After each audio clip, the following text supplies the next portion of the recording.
Soyez les bienvenus dans ce podcast du temps présent. Nous voilà maintenant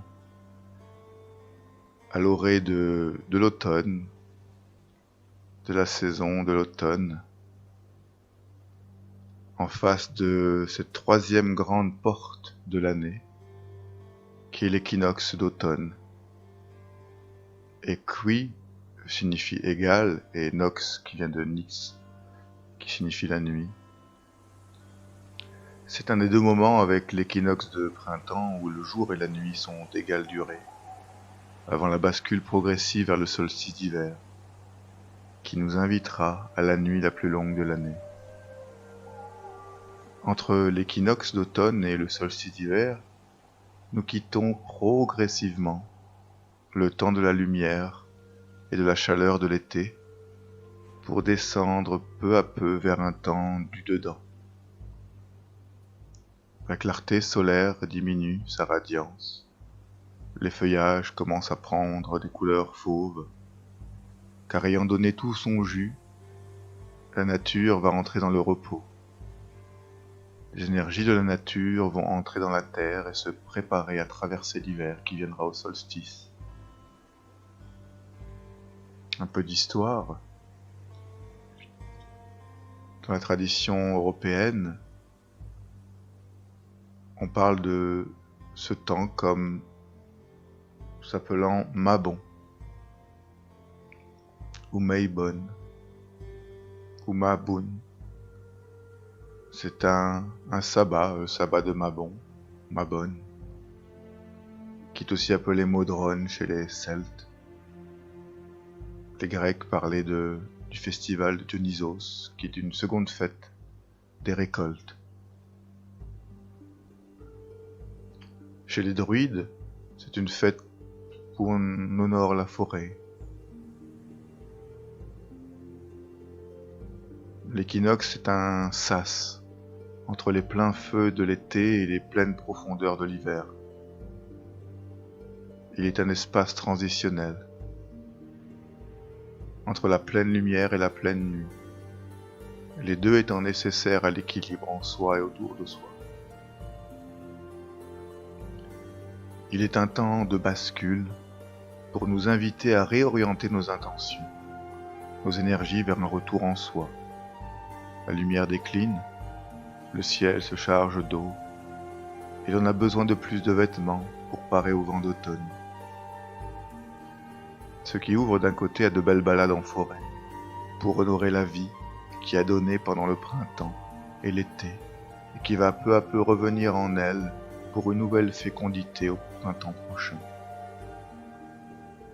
C'est une période d'équilibre et d'harmonie.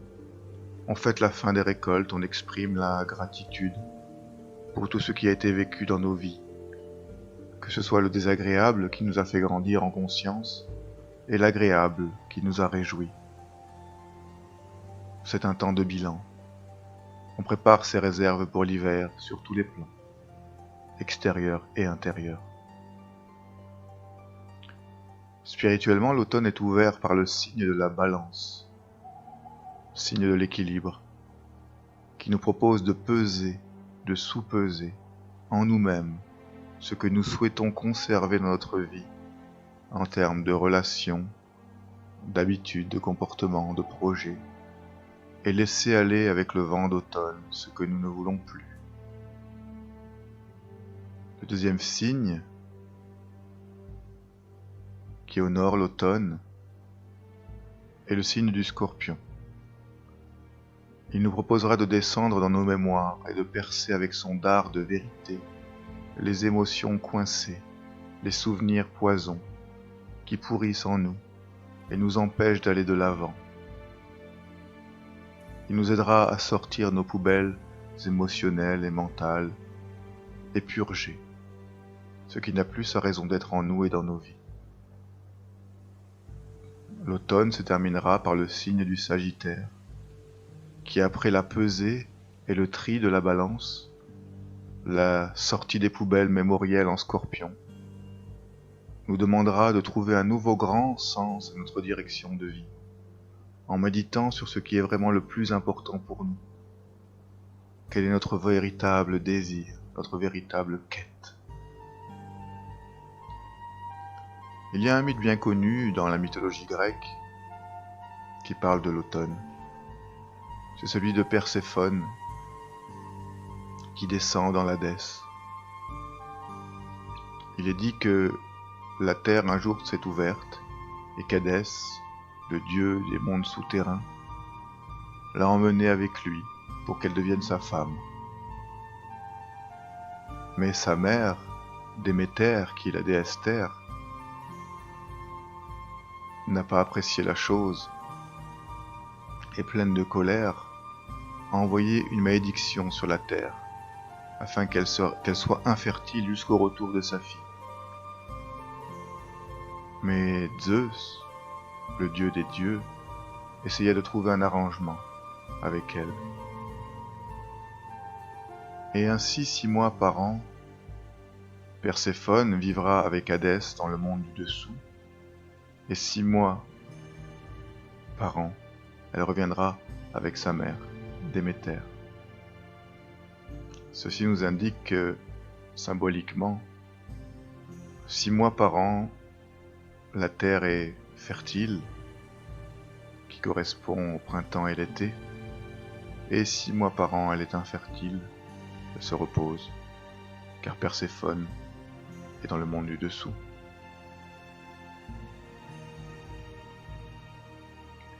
En termes de pratiques concrètes, j'aimerais vous inviter à quelques propositions. Déjà, ouvrir grand votre lieu de vie.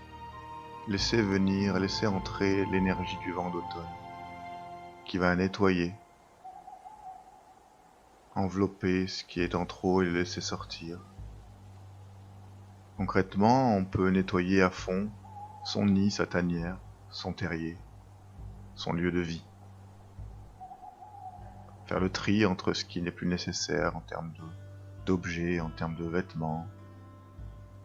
Faire un grand ménage. Purifier les espaces.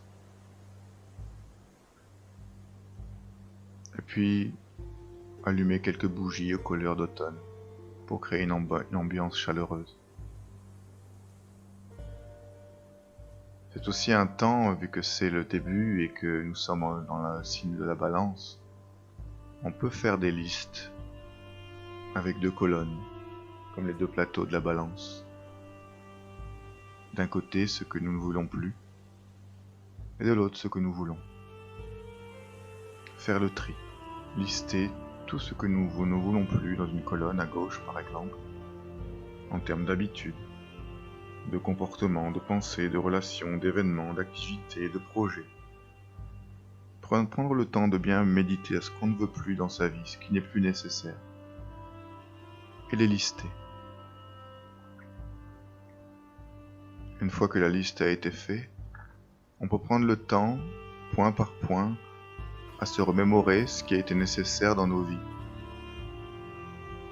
et ce qui ne l'est plus, et avec gratitude dire au revoir à cette chose, à cette habitude, à ce comportement, à ces pensées, à ces relations, à ces activités. Et après un temps de gratitude, maintenant on est plus clair pour savoir ce que l'on veut, et lister en face, sur la colonne de droite, ce que l'on veut à la place, en termes de nouvelles habitudes, de nouveaux comportements, de nouvelles pensées, relations, situations, événements, activités, et autres. On peut prendre, si on l'a, et on peut commencer si on le veut, avoir un journal intime, un journal des projets et des buts, et commencer à lister ce que nous souhaitons mettre en place jusqu'au solstice d'hiver, dans cette période qui est justement une remise à zéro sur tous les plans, un renouvellement. Laisser aller comme les feuilles d'automne anciens, et laisser venir le nouveau, qui va entrer en terre en hiver pour pouvoir s'approfondir, maturer, être mûr, et ensuite réémerger au printemps.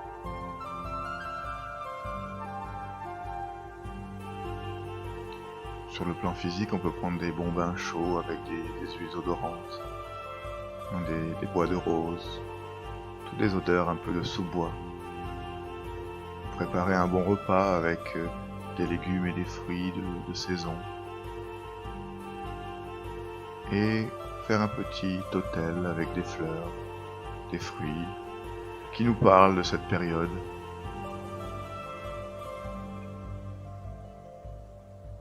Et peu à peu laisser venir à nous les énergies nouvelles,